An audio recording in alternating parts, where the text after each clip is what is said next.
Ana do'stlar, sizlar bilan hozir Chevrolet Cobalt mashinasining ruchkasini doimiy muammosini hal qilamiz. Mana ko'rgan bo'lsangiz, shunaqa bir tomonga nima bo'lib qoladi. Buning uchun tagida kichkina shipulkachasi bor mana. Shuni orqaga qaytarib qo'yishimiz kerak bo'ladi. Mana ko'rayotganmiz. Uni atyorkada qaytarsa bo'ladi. Uni menga noqulay bo'ladi hozirgi holatda. Qaytarishni nima qilish, mana atyorka bilan sekin ruchkani tepaga pastga qilib sursa o'rniga tushadi. O'rniga tushgandan keyin biz nima yasab olganmiz? Kichkina tunukadan bunaqa shipulka orqasiga qizdirib turib, gaz yuboruvchi bilan yopishtirib qo'yishimiz kerak bo'ladi. Buni qilganligini ko'rsataman. Mana bu joy tor bo'lgani uchun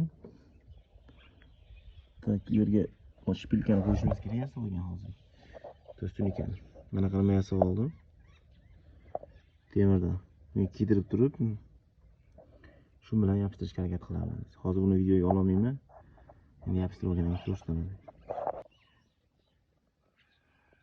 Mana shu holatda o'rnatib qo'ydim. Bir qilib eritib turib, jo'stki qattiq turibdi, ya'ni chiqib ketmaydi. Plasmassa qattiq yopishdi. Shu holatda tushganimizda o'rnadik.